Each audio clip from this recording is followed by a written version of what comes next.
Halo semua, kembali lagi di channel Teman Nyantai. Apa kabar kalian semua? Mudah-mudahan dalam keadaan sehat selalu dan dimudahkan dalam urusannya. Di video kali ini, Mimin akan menceritakan alur film yang berjudul Sniper The Witten Raven yang dirilis pada tahun 2022. Pastinya penasaran dengan kelanjutan filmnya? Oke, sebelumnya jangan lupa like, komen, share, dan subscribe channel ini. Tanpa berlama-lama, marilah kita simak videonya.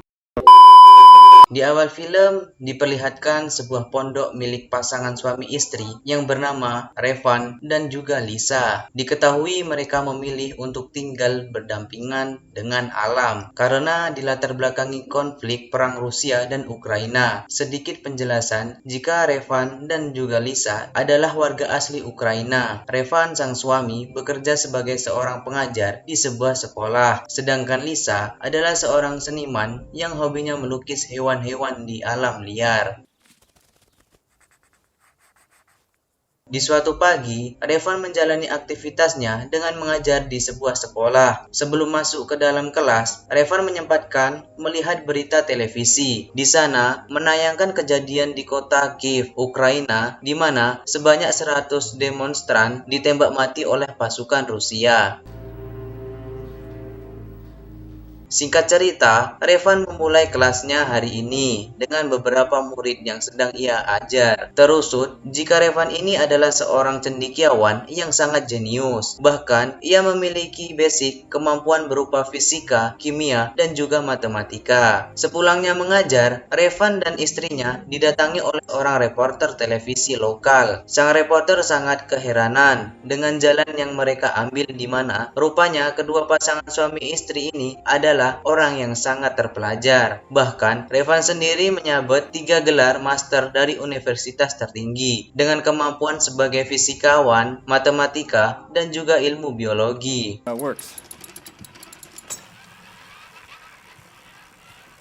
Singkat cerita, malam pun tiba. Revan dan Lisa nampak sangat bahagia menikmati suasana hidup yang jauh dari perkotaan. Lisa kemudian memberikan sebuah jimat yang sudah ia pahat sebelumnya kepada Revan. Ia mengatakan jika patung tersebut diharapkan dapat melindungi Revan dikala ia sudah tiada. Your angel. Film lalu menunjukkan sebuah kendaraan militer Rusia yang saat itu mendekat di perbatasan Ukraina. Jumlah mereka sangat banyak dan sepertinya ditugaskan untuk menyisiri lokasi perbatasan yang sering digunakan tentara musuh bersembunyi.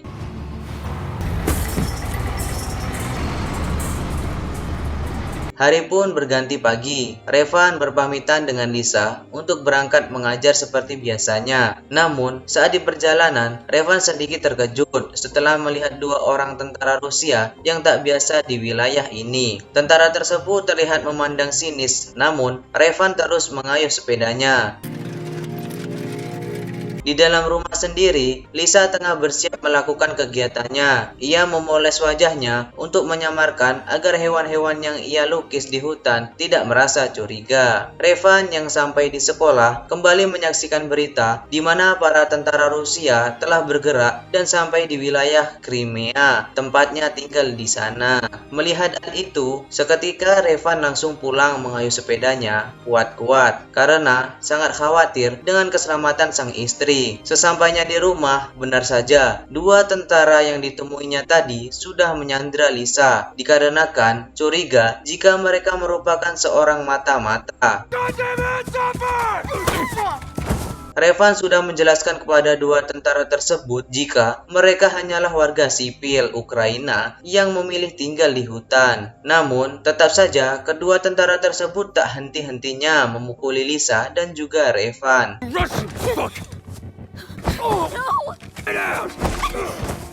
Salah satu tentara mencoba membuktikan kebenaran yang dikatakan oleh Revan. Ia masuk ke dalam rumah dan melihat beberapa penghargaan. Ia membuktikan jika Revan ini adalah seorang ilmuwan. Setelah mereka memukuli warga sipil, tentara tersebut justru membakar rumah Revan dan kemudian pergi begitu saja. Lisa yang tak terima dengan perlakuan kedua tentara tersebut segera mengambil batu dan berniat untuk melemparnya. Namun, apa yang terjadi? Lisa ditembak dan mengakibatkan ia meninggal dunia. Keesokan paginya, Revan dan Lisa ditemukan oleh dua orang yang mengaku mereka adalah pejuang rakyat Ukraina. Revan memakamkan jasad istrinya di bawah reruntuhan rumahnya yang sudah menjadi abu, dan ia sendiri dibawa oleh dua tentara tersebut. Sesampainya di markas pejuang Ukraina, dua tentara yang membawa Revan dimarahi oleh komandannya, lantaran mereka tidak percaya jika Revan benar-benar warga Ukraina. Entah apa yang dipikiran Revan, ia justru akan mengambil sebuah senjata AK-47 milik tentara Ukraina, di mana hal itu membuat tentara Ukraina langsung panik. Hanya tatapan dendam yang ada di mata Revan, dan ia pun memutuskan masuk ke dalam barisan tentara Ukraina.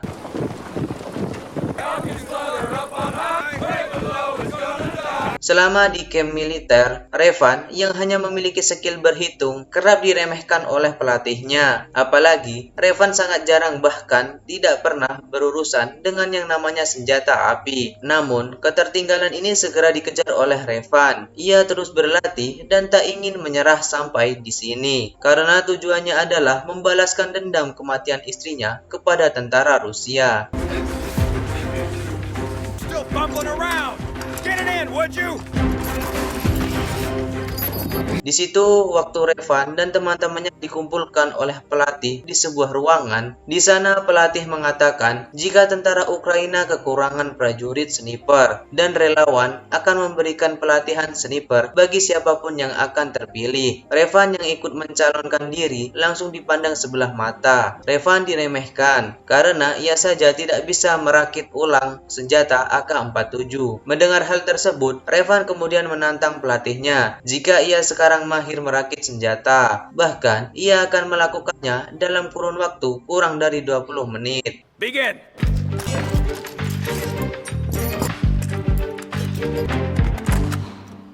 Singkat cerita, Revan dan beberapa tentara tersebut diterima dan dipindahkan di tempat pelatihan sniper khusus. Hal yang pertama mereka terima dalam camp tersebut adalah pelatihan sniper oleh seorang tentara senior sniper Ukraina. Professional snipers work unseen without modern special equipment. Film kemudian berlanjut saat Revan dan teman-temannya dibagikan senjata sniper berjenis SFB. Namun, saat giliran Revan, pelatih justru memberikan senjata jadul, tak sama dengan teman-temannya. Next. Lagi-lagi, Revan tidak mendapatkan keadilan, di mana latar belakangnya sebagai seorang guru sering diremehkan di satuan militer. This isn't right. I should have an SV. Listen. Singkat cerita, para calon-calon sniper mendapatkan pelatihan pertama. Pelatih mengatakan seorang sniper harus tetap tenang dan tidak boleh bergerak meskipun di tengah pertempuran. Untuk itu, seorang sniper tidak boleh terkejut ataupun gugup saat mendengarkan bunyi ledakan meskipun di jarak yang sangat dekat. Minus. Selanjutnya, mereka yang lolos kembali diuji dengan cara menembak target dari kejauhan. Seorang sniper harus tetap dalam bidikannya dan tidak boleh merubah sedikit pun arah dalam titik fokus bidikannya. Pada sesi latihan kali ini, Revan harus gagal dan tembakannya meleset drastis dari papan bidikan. 1, 2, 3, fire. Minus. Revan berkilah jika senjata yang ia miliki tak sama seperti teman-temannya. Mendengar hal itu, pelatih kemudian membantah jika beberapa tentara sebelumnya berhasil menggunakan senjata yang sedang Revan bawa sekarang. That shot's impossible with this gun. It's been done before. Latihan selanjutnya adalah menghitung jarak tembak dengan posisi musuh yang sedang diincar. Di sana, Revan sebagai master 3 bidang ilmu sekaligus guru fisika sangat mudah menjawab soal-soal tersebut. Dan pelatih sangat kagum dengan jawaban Revan yang benar-benar sesuai dengan apa yang ada di bukunya. Sir, I have the answer.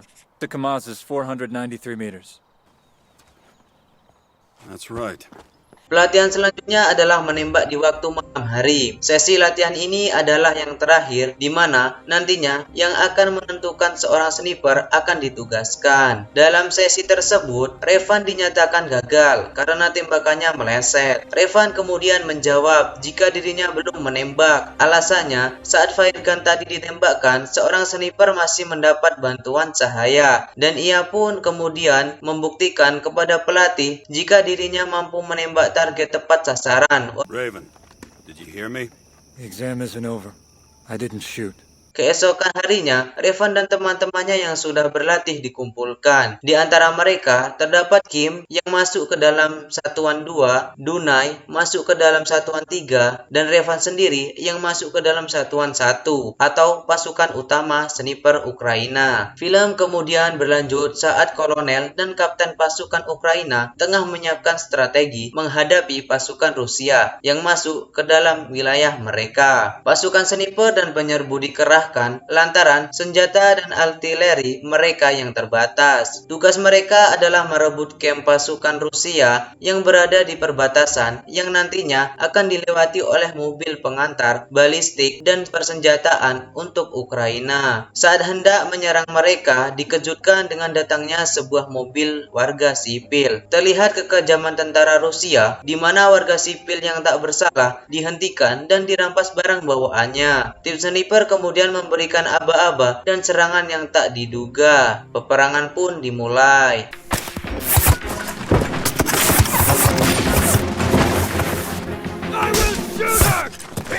Misi sukses dilaksanakan. Kamp pasukan Rusia berhasil direbut oleh tentara Ukraina. Dan ini adalah momen pertama keberhasilan Revan sebagai seorang tentara sniper. Di lain sisi, kita diperlihatkan seorang sniper Rusia yang kala itu sedang mengintai musuh. Terlihat dua orang sniper Ukraina mencoba untuk melewati sebuah perbatasan. Namun, sniper Rusia yang sudah lama berjaga di wilayah tersebut mengetahui pergerakan musuh. Ia pun merekam aksinya sebelum pada akhirnya melepaskan sebuah tembakan yang begitu dahsyat.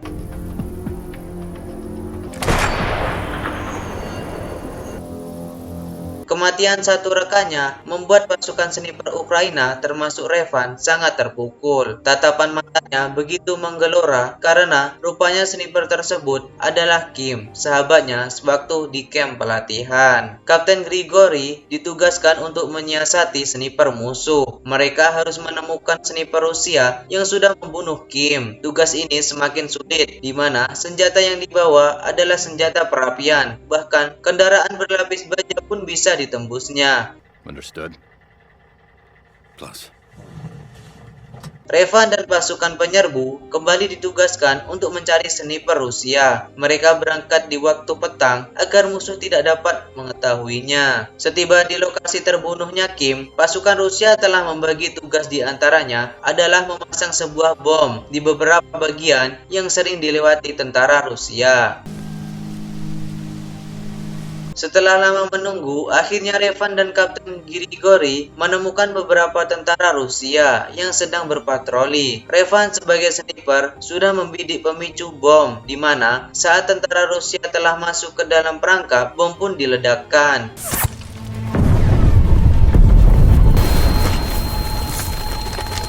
Keberhasilan demi keberhasilan, misi telah diselesaikan oleh Revan, seorang sniper ulung yang sebelumnya diremehkan banyak orang. Di waktu bersamaan, rombongan tentara Rusia tengah membawa amunisi ke gudang persenjataan mereka. Seorang sniper Rusia yang tadi telah membunuh Kim ditugaskan untuk mengamankan wilayah zona perang yang akan dilewati konvoi mereka. Film kembali ke Revan dan Kapten Grigori, di mana mereka lebih dulu sampai di zona perang yang akan dilewati konvoi pasukan Rusia. Namun, Revan yang kala itu bertindak sebagai sniper melihat dua orang pembunuh istrinya yang sedang berada di sana. Revan sangat emosi dan hendak membunuh mereka.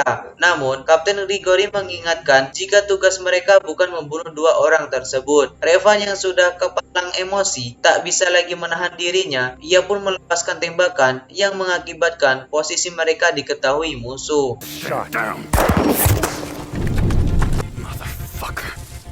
Kapten Grigori harus tertembak oleh sniper Rusia. Revan, yang seorang diri sekarang harus mati-matian membawa Kapten Grigori di tengah serangan musuh yang terus menghujaninya.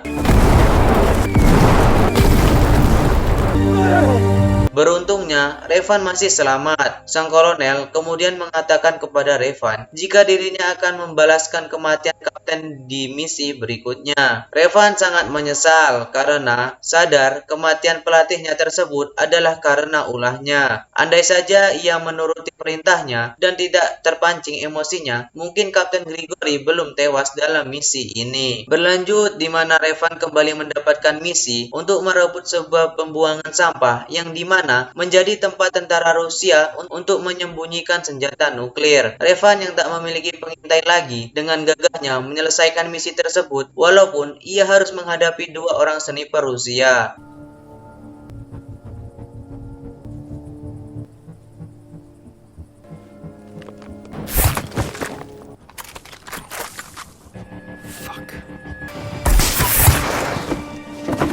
Baru saja ia beristirahat, sebuah panggilan dari Komandan Bridge memerintahkan misi baru, di mana Revan ditugaskan untuk mencari sniper musuh di wilayah Horivka yang dikabarkan telah menembak 2 orang pemantau Ukraina. Setelah sampai di markas Ukraina, Revan dan tim sniper lainnya mendapatkan instruksi dari sang kolonel. Sosok sniper Rusia yang sebelumnya telah memakan banyak korban telah diketahui identitasnya. Dia adalah Seri, seorang sniper yang sangat mematikan dari Rusia. Dalam setiap aksinya, Seri menggunakan sebuah peluru berkaliber besar dengan akurasi tembakan sejauh 1,5 km.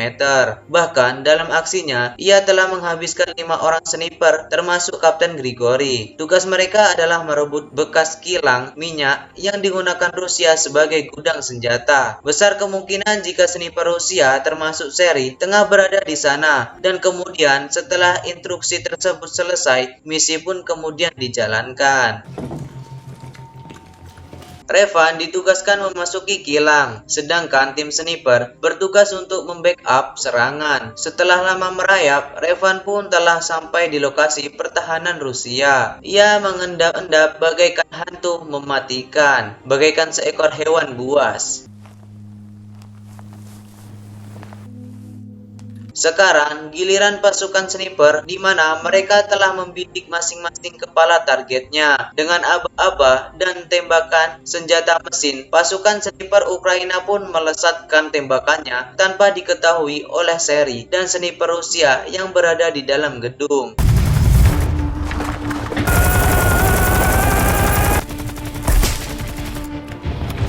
Revan kembali bergerak memasuki gedung. Tugasnya adalah menghabisi Seri dan sniper Rusia yang tengah berjaga di sana. Dengan kecerdikannya, Revan berhasil menghabisi Seri dan meledakkan 1 orang sniper lainnya.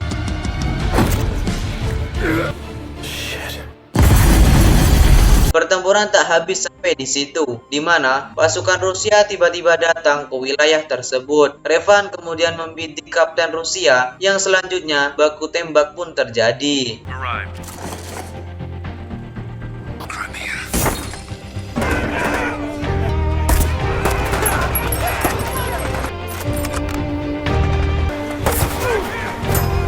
Singkat cerita, pertempuran dimenangkan oleh pasukan Ukraina. Revan kemudian meminta izin untuk pergi sebentar, di mana rupanya kilang minyak tersebut tak jauh dari tempatnya dahulu. Revan kemudian mengenang mendiang sang istri, dan bahkan ia masih bisa melihat tatanan batu yang dulu pernah dibuat oleh istrinya. Dan di akhir cerita, Revan kembali lagi mendapatkan tugas yang berat. Terlihat sekarang ia dalam mode kamuflase salju. Hal ini membuktikan jika Revan sampai detik itu masih belum terkalahkan dan ia terus ditugaskan untuk menghabisi sniper Rusia yang dapat membahayakan pasukan Ukraina, dan film pun selesai.